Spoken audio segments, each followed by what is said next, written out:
Sure. Good afternoon, everyone. I think we're going to get started.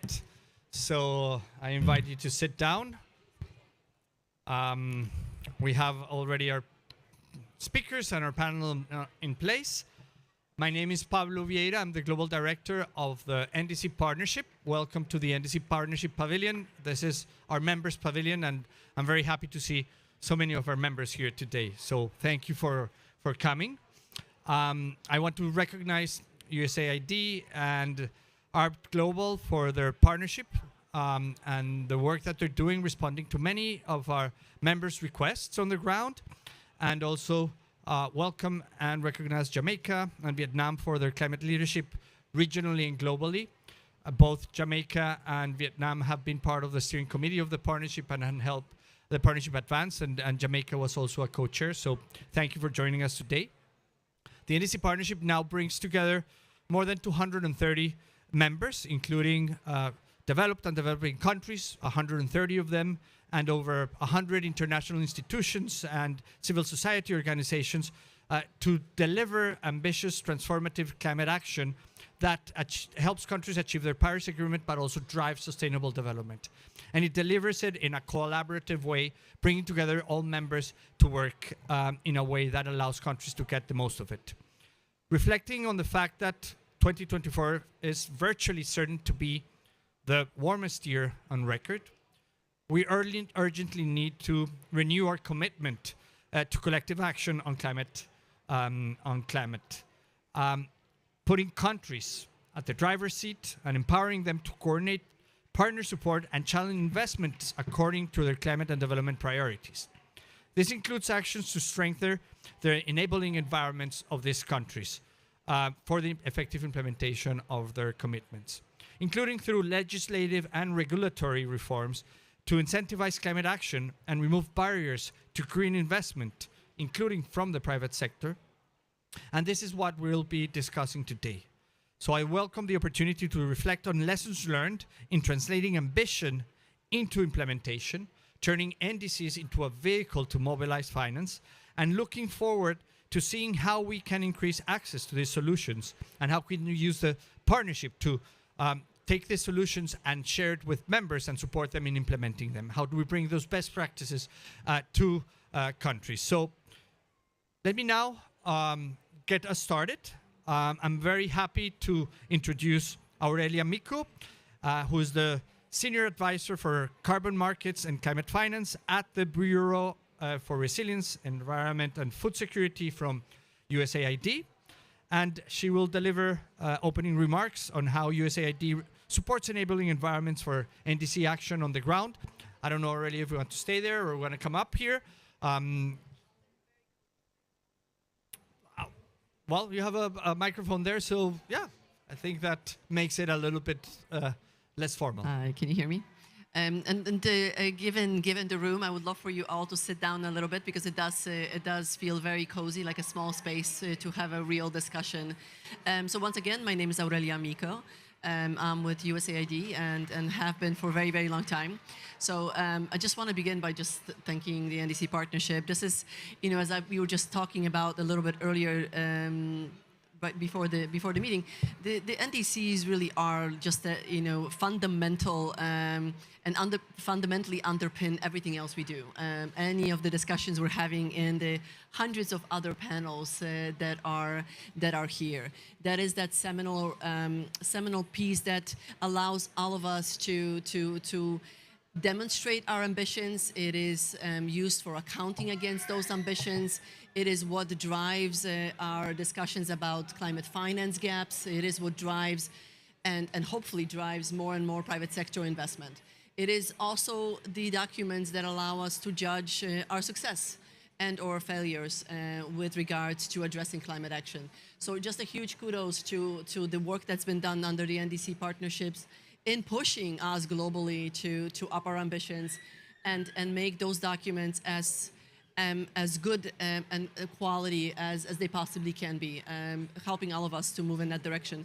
I just want to say a little bit about kind of what USAID does in this work. While we have in the past and continue to in small ways, support the development of NDCs, be it through analytics, be it through long-term planning documents. We do focus a bulk of our assistance really on NDC implementations. So we take those documents in countries and try to collectively, cooperatively with countries move forward those actions that are defined in the NDCs through bilateral assistance. We do that through over 80 operating units we have globally, all of which are now, I think we have reached a point where 80 out of 85 operating units globally across where USAID works now have climate well integrated into their portfolios and are pushing those portfolios to help address the country's own climate ambitions and their own climate actions. And these are going to be some of the examples we're going to be talking about today. Clearly, a lot of implementation takes a very, very long time. We're going to be talking about a partnership we've had with Vietnam that's taken over a decade to get to the point where we are looking at moving policy actions. But it does take that long. These are painstaking processes looking to situate that work within an existing policy environment. So in this case, we're going to be talking about the Direct Power Purchasing Agreement decree that allows for more private sector engagement, more direct power purchasing between power producers and private sector, and allows for that flexibility that we all need to bring into the markets in order to, yes, meet our ambitions, but also bring in that private sector to meet those ambitions, and three, create a little bit more flexibility for ourselves to move those ambitions forward. We're also going to be talking about other examples. The Comprehensive Actions for Climate Change Initiative, CACCI, is one of our global mechanisms that helps us address specifically supporting NDC development. As I mentioned, it's one of those global mechanisms, but the bulk of those actions are still very much within countries and within what we do on the bilateral assistance side. I'm just going to see if I missed anything. So much to talk about. But I do, and I think we're going to talk a little bit more about the Direct Power Purchasing Agreement after your remarks as well, so I'm happy to chime in there as well. But thank you so very much again. Just huge kudos to the NDC partnerships for pushing us all forward where we need to be pushed. Thank you. Thank you very much.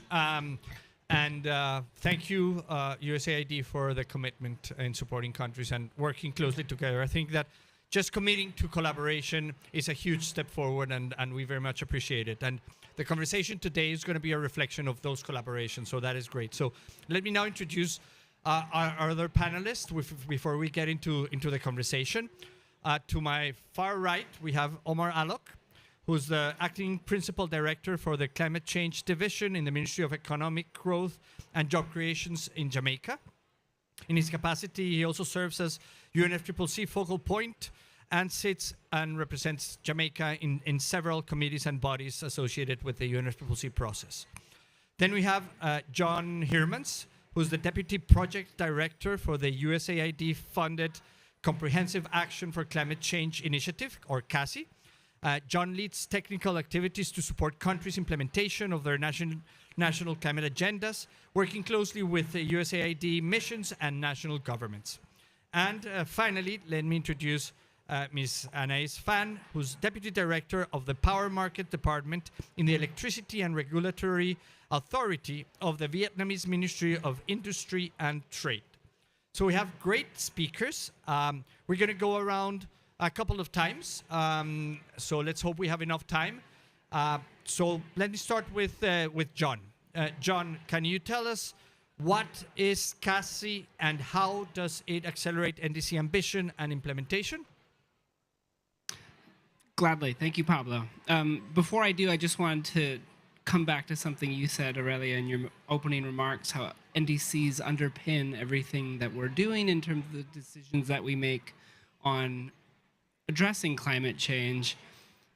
One thing that I think I've heard from several countries in terms of how they see and use their NDCs is as the investment plan for mobilizing finance. And I think that's really a pretty cool way to look at it in terms of this is what we want to invest in, this is where our finance is going to go.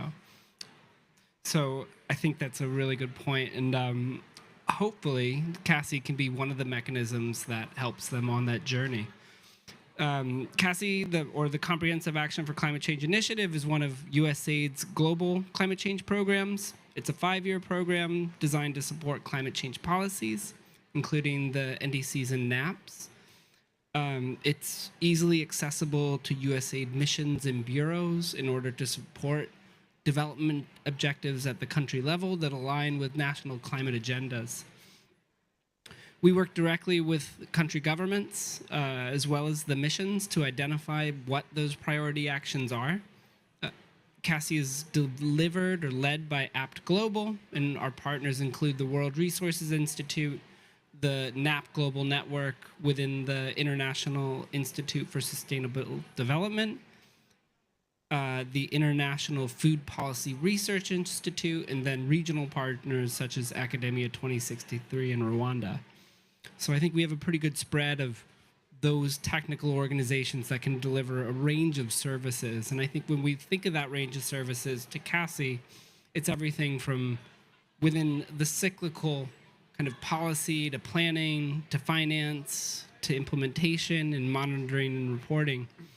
Within policy, for example, and I don't want to steal Omar's thunder because one of our most proud examples, I think, is some of the work that we're starting in Jamaica with his ministry. But we're also working, for example, in South Africa on developing their long-term low-emission development strategy, or at least updating it to include a net zero target. And so thinking about that in terms of how are we actually going to mitigate fully our greenhouse gas emissions, this is the start of what becomes enabling policies for driving that low-carbon transformation.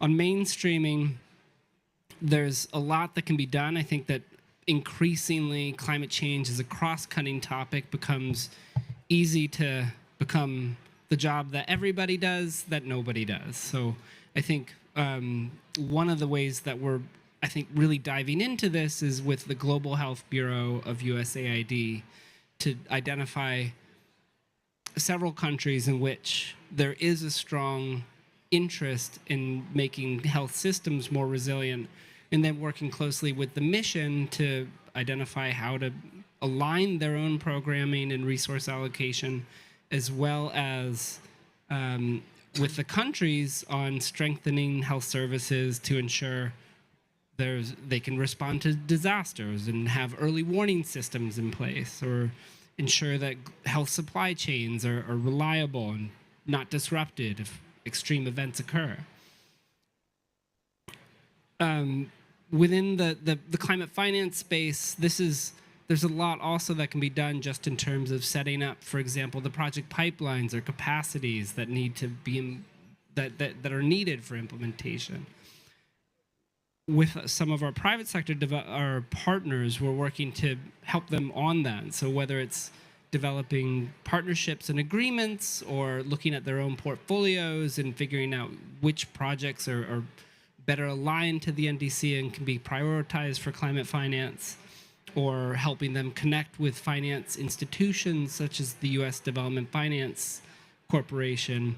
There's a lot of ways in which the private sector is going to be increasingly a more important partner in investing and implementing the projects that actually make a low-carbon climate resilient transformation. And then certainly, finally, just to round it out, accountability, like you mentioned, Aurelia, in terms of monitoring and reporting progress is another big piece of what it takes to achieve an NDC. And we're helping countries, for example, in developing integrated results frameworks that look at development and climate objectives holistically, and bringing that to the continental level with the Africa Union Commission in supporting them to monitor the implementation of their climate strategy. So that's kind of a quick overview of some of the activities that we have under CACCI. Certainly this will grow, and there's a lot of ways in which we'll continue to support resilience and security across more countries as we envision, but yeah, we look forward to working with USAID on that journey. Thank you very much, John, and appreciate the hard work that is happening on the ground and the support that is going to countries. So, really important work that is making a real difference. Now let's hear from the perspective of a government. So I'll go to Omar. Omar, in terms of the strategy that is driving implementation in Jamaica, how are you working on strengthening enabling environments for climate action through, for example, new legislations and finance facilities to allow accelerated implementation on the ground? All right, thank you, Pablo, and thank to the NDC partnership as well, USAID, CACCI, for seeing it fit to have Jamaica come and voice what it is that they have been doing successfully, and the partnerships and collaborations that we've had in country, some new, some old. We appreciate getting that opportunity for the government of Jamaica to express itself. So as many persons here would already know, Jamaica is one of several small island developing states which are on the front line of the climate crisis, facing recurring and increasing intensity in hurricanes, droughts, floodings, changes in weather patterns as it relates to rainfall, and incidences related to those. And of course, these challenges underscore the need for what we have called bold, innovative solutions and robust enabling environment that catalyzes climate resilience and sustainable development.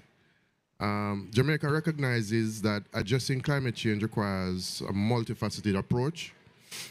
These involve enhancing our institutional framework to include aspects of policy, legislation, and regulation, specifically creating legislative framework that mandates action, establishing finance facilities that unlocks funding for impactful projects, and integrating these measures to drive implementation on the ground. Jamaica has several existing policy frameworks and mechanisms in place that directly or indirectly supports efforts to combat climate change and advance sustainable development. And key to those are, for instance, our climate change policy framework, which was revised in 2023. There's also the Disaster Risk Management Act, which focuses on reducing risk and enhancing disaster preparedness and response. And there's also our national energy policy, which is currently under revision. And the aim is that we envision it will help to address matters as it relates to clean and green commitments to bolster climate change mitigation efforts. There's also the National Forest Management and Conservation Plan, which seeks to promote sustainable forest management, a key element in carbon sequestration and ecosystems preservation to mitigate climate change impacts, and which also serves as highly relevant to the achievement of our nationally determined contribution. For those that don't know, our NDC is predicated on two key sectors, energy and forestry, hence the relevance of the National Forest Management Plan.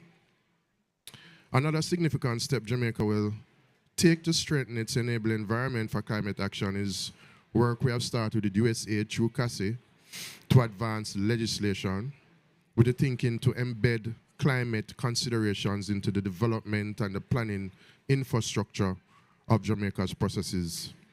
Though this particular initiative is at a very initial stage of progression, we anticipate that if there is such an act, and I'm being very careful, right, because it doesn't exist. If there is such an act, it could eventually create a legal framework for mainstreaming climate adaptation, finance, mitigation into national planning, development, and overarching decision-making processes. Together, these legislative efforts could represent a paradigm shift in how Jamaica addresses climate change. They provide the institutional backbone needed to translate climate ambition into measurable action. But we have recognized that legislation alone is not enough to drive change. We understand it must be paired with many other means of implementation, the most robust or important one to us being finance. And so Jamaica has made significant strides in this area, establishing new finance facilities that have already proven to be transformative. One example, and I see my colleagues from the Development Bank of Jamaica sitting and taking pictures, right, is the Blue-Green Facility. It's one of our flagship initiatives being undertaken by the DBJ. The proposed investment facility aims to mobilize significant private sector financing to advance long-term climate resilience in Jamaica. Recognizing the critical role of private sector involvement in ensuring sustainability, the facility will integrate private sector actors from the outset, enabling them to lead and co-develop green transition initiatives. This approach encompasses both international and local private sector players, fostering a collaborative and inclusive strategy. The DBJ is aiming for $500 million US to capitalize the facility, with plans to apply for $200 million in funding from the GCF and leveraging an additional $300 million from the government of Jamaica, international development partners, and other private investors. Key partners would include the UK Foreign Commonwealth and Development Office, the UK FCDO, the USAID, and all these will play a very vital role as it relates to operationalization of the funding facility when it is actually up and running. Their contribution will include direct financial investments as well as technical assistance to address existing gaps and establish the facility effectiveness. There's also the GCF and the Adaptation Fund. Jamaica has successfully mobilized funding from these facilities before. Most notably, we secured approval for approximately $300 million from the GCF for a multi-sectoral climate finance program, very recent, and the funding supports projects that address both adaptation and mitigation efforts, with focus primarily on vulnerable communities. Our ability to access these funds, however, has been bolstered by support through what is termed the Climate Finance Access Network, CFAN for short, and embedded advisors who help us navigate the complexities of global climate finance infrastructure. Their expertise ensures that Jamaica can submit high-quality proposals and implement projects that deliver tangible benefits. Another key development is the promotion of public-private partnerships, or PPPs, for climate action. Jamaica is fostering collaboration between government entities and our private investors to scale up financing at a large scale for varying initiatives, projects, and programs. The interplay between new legislation and financial facilities is enabling Jamaica to move from planning to implementation. Here's how. Integrating climate action into national development, legislation may ensure that climate considerations are embodied in national planning frameworks. The integration enables financial facilities to align their investments with Jamaica's broader development objectives, particularly through our Vision 2030 Jamaica National Development Plan and the targets that we have set in our nationally determined contribution. Next, by channeling funds into priority areas, Jamaica is building resilience where it matters most. For instance, in agriculture, climate-smart practices are reducing vulnerability to droughts and storms and making our farmers more sensitized and aware. In the energy sector, investments in solar and wind power and other renewable type energy technologies are reducing dependency on fossil fuels while enhancing our security and reducing our level of dependency. And then there's strengthening our local capacity through initiatives such as the CFAN and a CEDAR project, which is currently being undertaken by the 5 Cs. Jamaica is building the technical and institutional capacity needed to manage climate finance effectively. This capacity ensures that funds are used to efficiently deliver our projects at a maximum impact.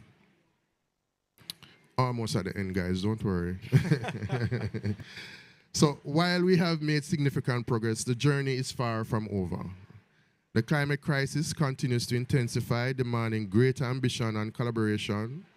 And moving forward, Jamaica wants to expand this access to climate finance resources, strengthen regional collaboration initiatives, invest in human capital. We have heard the term of just transition. It also applies to us, because then we're going to have to repurpose and refocus our population as we move towards green and cleaner technologies. And so we also recognize that international community plays a vital role. Developed countries, we expect to fulfill their commitments as it relates to predictable and adequate climate finance. And that is why to us, this matter of the new collective quantified goal on climate finance is so important. I got it right? The NQCG. And so we continue to battle where those are concerned in the negotiating realm. In closing, Jamaica remains steadfast in its commitment to climate action. Through new legislation, innovative financing facility, and targeted implementation, we are creating an environment that not only addresses the challenges, but also unlocks opportunity as we move towards sustainable development for all our people. Thank you. Thank you very much, Omar, and that was a great trip through everything that has happened in Jamaica, and it's a lot, so appreciate that. Let me move to Anais now, and maybe you can tell us the importance of the DPPA mechanism for clean energy deployment in Vietnam and how it is expected to work, not getting into the specifics of mechanisms that, well, we have high expectations for. Thanks. And hi, my name is Anais Thuy, and I would like to say that it's my honor to be here to provide some extra information regarding the Vietnamese government relating to the releasing the Decree 18 on the DPPA mechanism. Well, and I think that I could give us some explanation of the DPPA mean in Vietnam.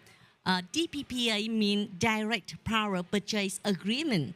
But in the world, you can hear another called CPPA, Corporate Power Purchase Agreement. Yeah.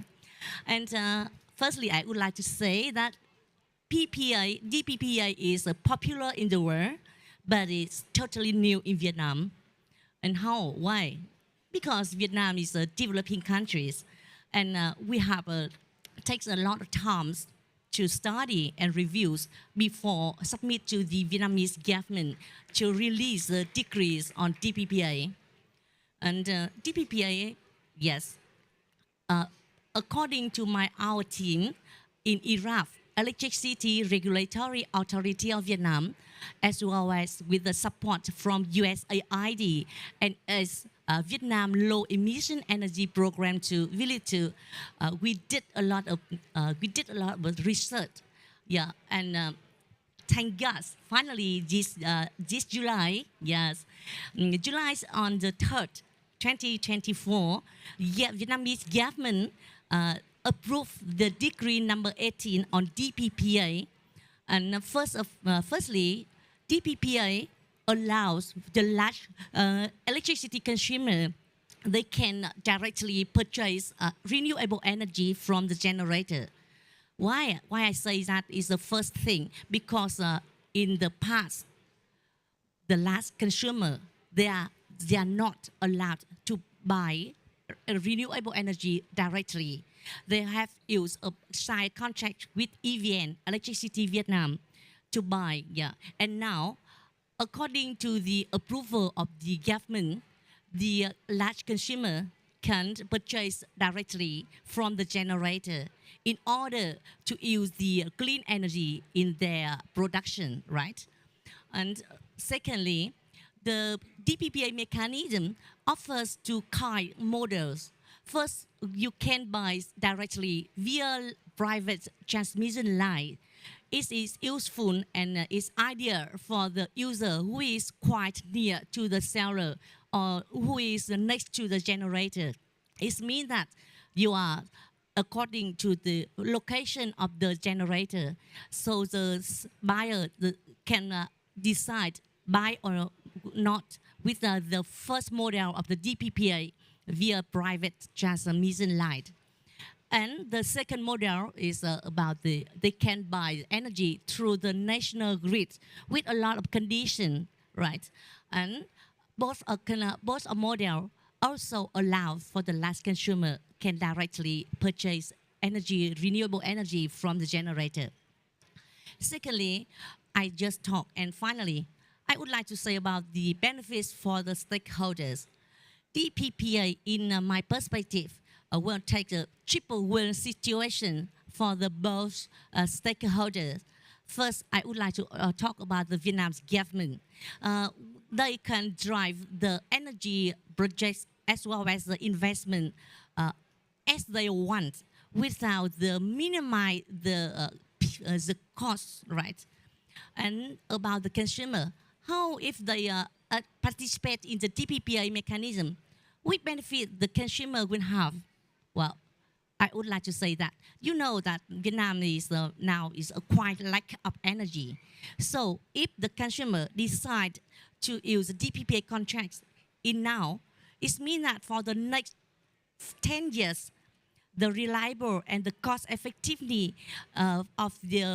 for the renewable energy per unit maybe smaller than the price they have to pay for the next 10 years if they use DPPA contract at the same time and now. And about the developer, well, I think that, you know, I don't know that is there any developer here, but the raised question I have heard from them is about the project bankability. I mean that the developer won't use their contract to ask for the bank to run something, for example. And if the DPPA, I think that via DPPA contract, the developer it's easier to get loan from the net bank, the green bank, right? And reduce a lot of risks because the PPA contract we change some specifics there. And I would like to say that DPPA contracts well now, how to say, 1, 2, 3, about 4 months from the release, the DPPA decree 1880, right? MOIT, the Ministry of Industry and Trade, will have hard working to release some important document to ask EVN and other relevant parties in focus on how to get the easy way for the consumer as well as the developer to sign a DPPA contract. And until this October, EVN submit to MOIT a document. They suggest some cost of the DPPA. That is mean that if the consumer and the developer, if they want to use the DPPA contract, they have to pay some fees, and that fees was submitted by EVN. And this month, earlier of this month, MOIT we issued a document to answer EVN and ask them to release and to revise some article according to their submission. And we do hope that by the end of this month, EVN will submit a new document for the new fees applied for the DPPA contract. And hopefully for the next year, Vietnam will have some DPPA contracts signed between the consumer as well as with the developer. Yeah, that's very, very brief information regarding for the DPPA mechanism in Vietnam. And I hope that it's maybe useful for all of you here. Thank you. Thank you. And Of course, all these processes have lessons learned, and you need to optimize it. So probably also you need to continue receiving support, which is why I think it's very important for us to go back to Aurelia and maybe ask you how USAID supported the government of Vietnam during the development of finalization of this DPPA mechanism, and how you see that collaboration moving forward. Hi, there's so much to learn from this, and I'm hoping to hear a little bit more from our country partners as opposed to myself. But I mean, a few things that just are obvious, right? It does take a long time, and not, time is not on our side, as most of you have heard repeatedly this and last week. And it is important, for example, to learn from examples like the one in Vietnam. How do you speed up some of the policy actions? We've been clearly supporting the actions in Vietnam for many years. We're working with Vietnam on several different aspects, not just in terms of policy support, but supporting different ministries on climate finance, on carbon markets. I have an entire list of everything that we're doing actually in Vietnam, because we're also working on renewable energy certificates, power sector planning, power market analysis. All of those are necessary to move the kinds of examples as the one we just described in Vietnam. And even though it does take a long time, it is essentially an entire country learning at the same time, right? And so I think we sometimes forget that when we're talking here, there's so much innovation here, so many different things happening. We would like to see it all implemented all at once in every country. That's just not possible. Every action from here has to be taken home, has to be, as you know, a fantastic term that I learned in Southeast Asia, domesticated. Has to be domesticated, has to be applied to those rules and regs within the country, and it does take a very long time. So so there is a lot to be said about, you know, the fact that we aren't clearly doing it fast enough. How can we do it faster? I don't know what the answer to that is, because we are working on so many different ways and so many different ways of moving this forward.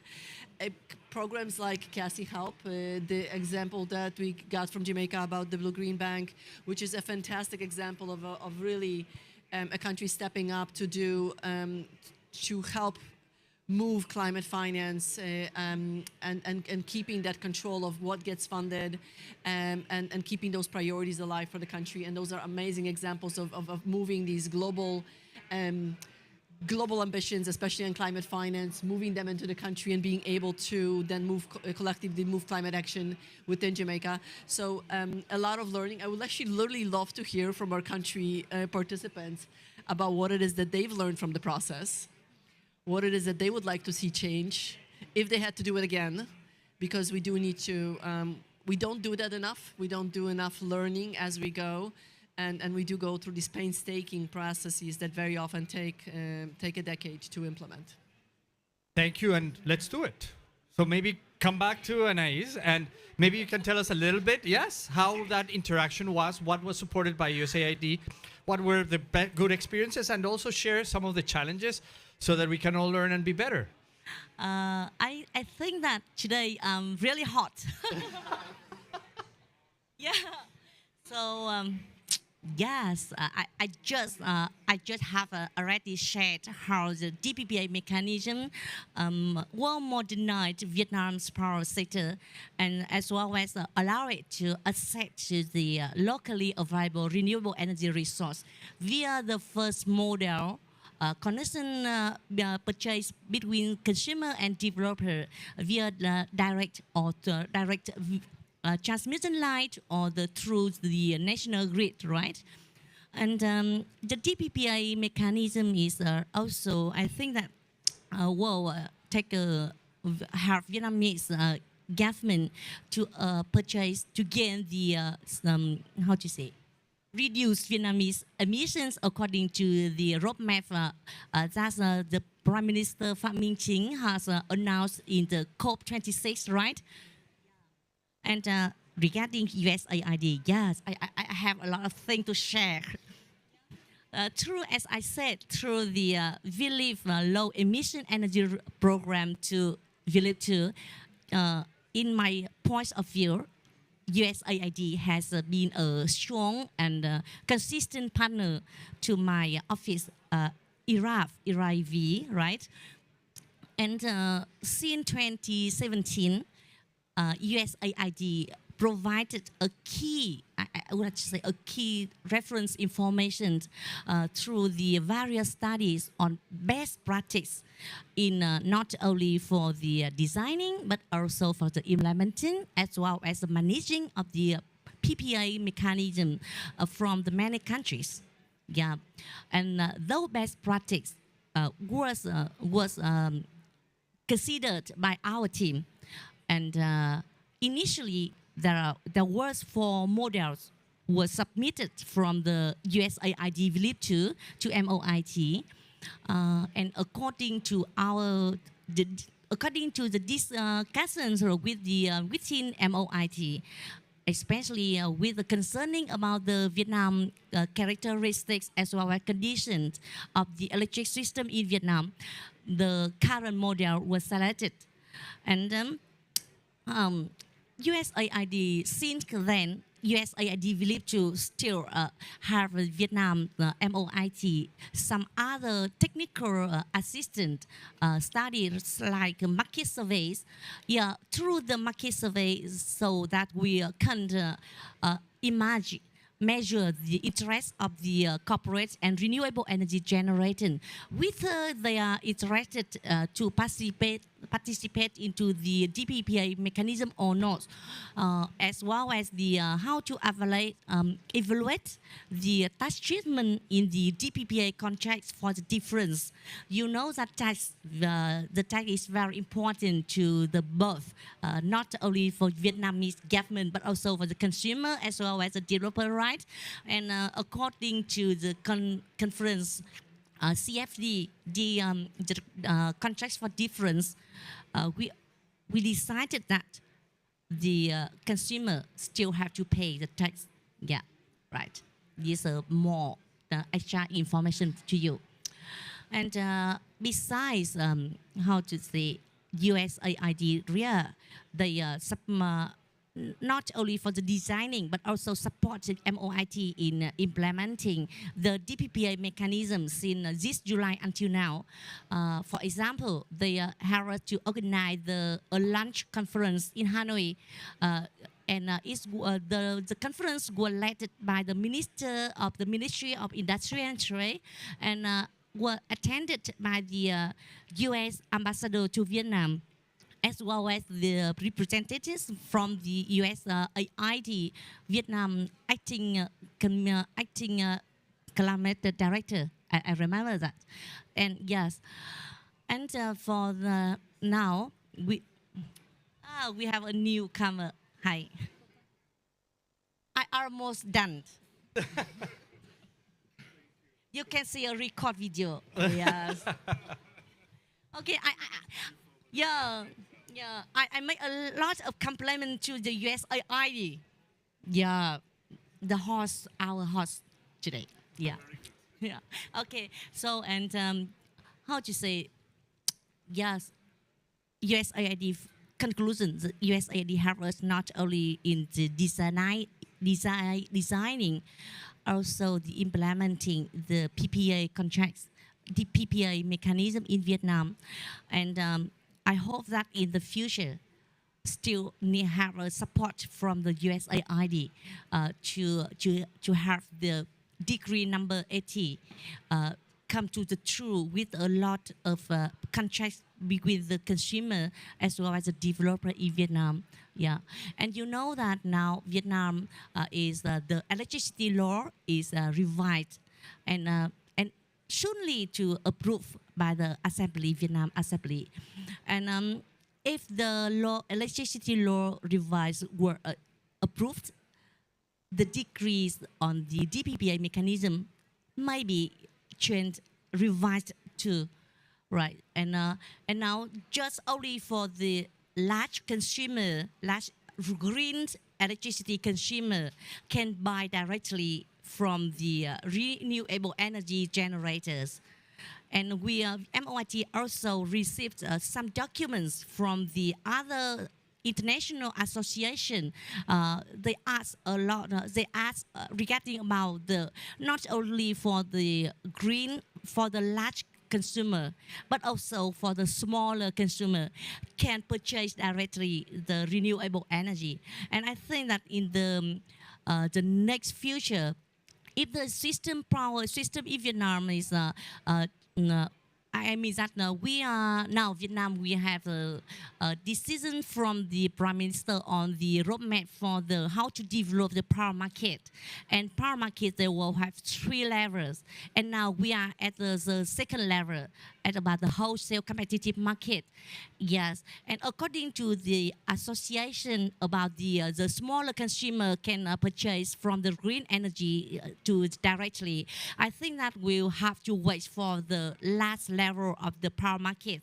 It's mean about the competitive retail electricity market in Vietnam. Yeah, so that's all. Well, Thanks. thank you very much. I think that the consistent support has been fundamental, and as more is needed, I think that as partners with CACCI, with the USAID, the partnership, we're ready to continue supporting. So thank you. Let me jump to other lessons learned. So John, from the point of view of CACCI, what are those major challenges and opportunities that you see in strengthening enabling environments for NDC action and investment? And what is the role of the private sector in this process? Some of the challenges that we've seen, and I think are pretty well known, are just in terms of that, again, coming back to that mainstreaming piece where you may have a beautiful NDC, but it hasn't necessarily transcended across sectoral policies. And so there's policy incoherence, or one plan doesn't speak to another, and what an ambition to reduce emissions might not be adequately reflected in, for example, the agriculture plan. Versa, there may be also just layers and layers of plans that we update in NDC, and then we get tied up in making sure that the subsequent sector development plans are, and it's a vicious cycle of setting one and it's aligned. Don't grab it so low. Yeah. Is that better? Yeah. Sorry.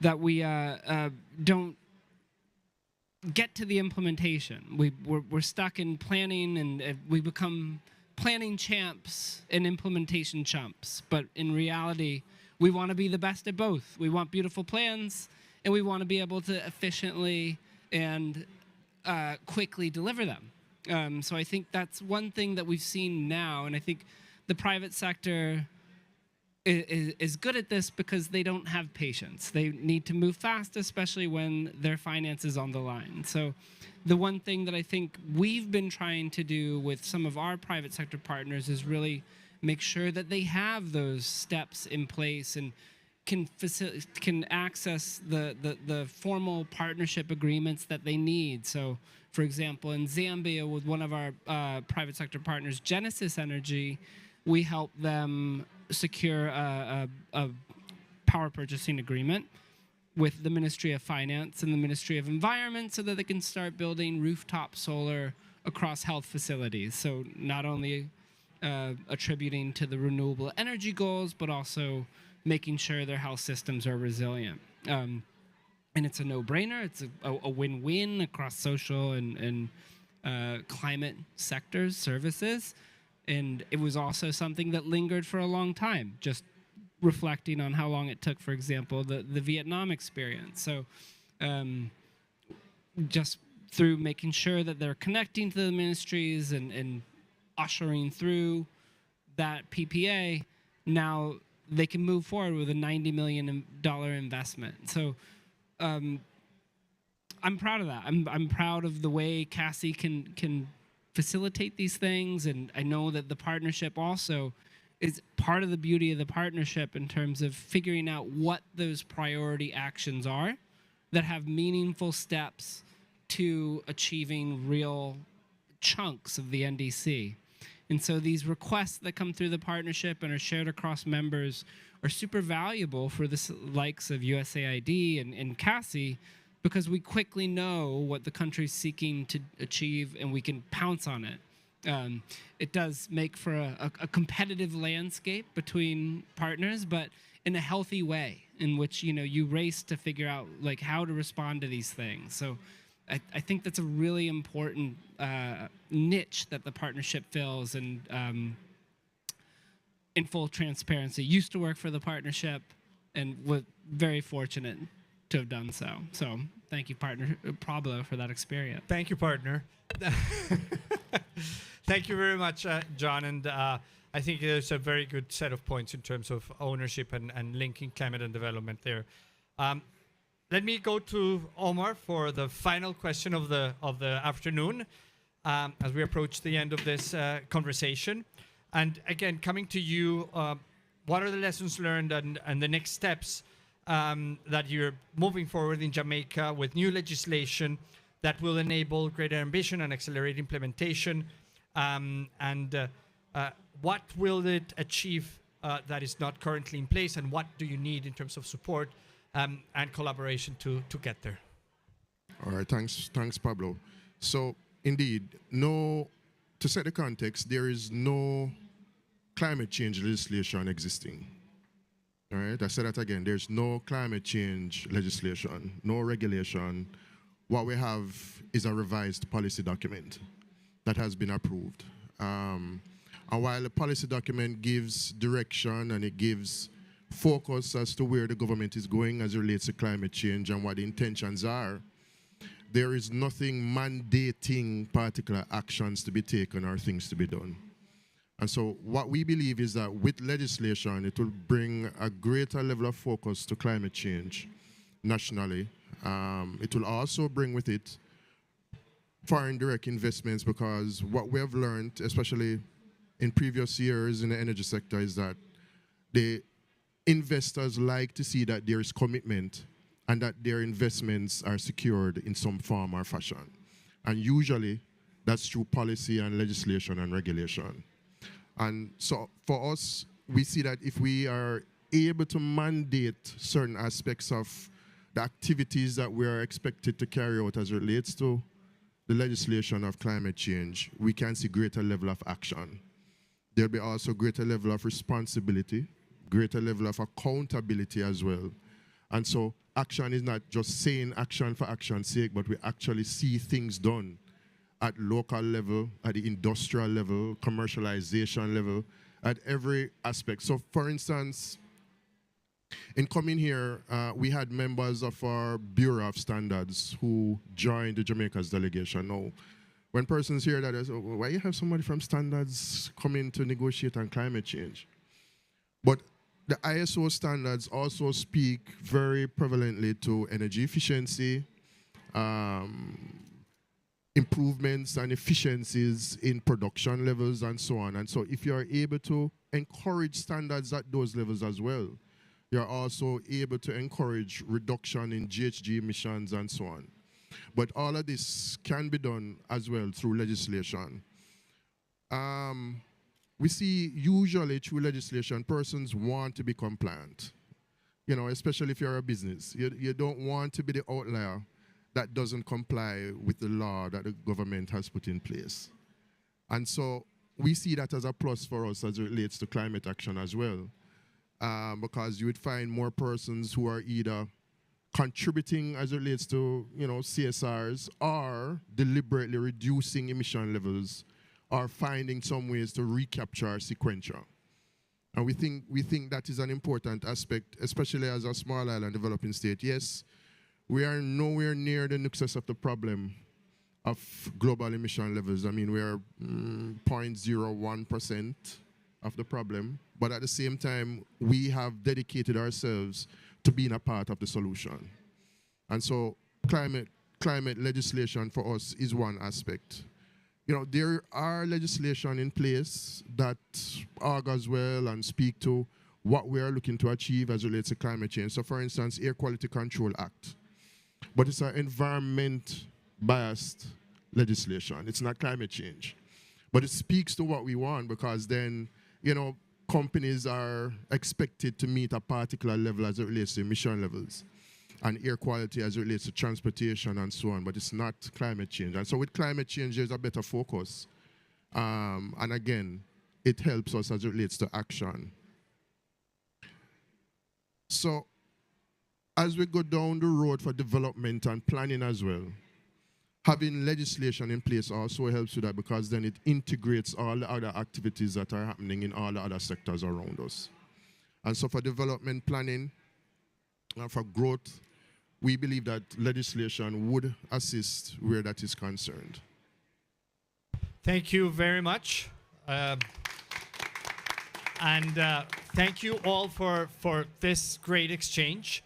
I'll quickly try to summarize some of the critical points, but I won't be comprehensive. It's impossible.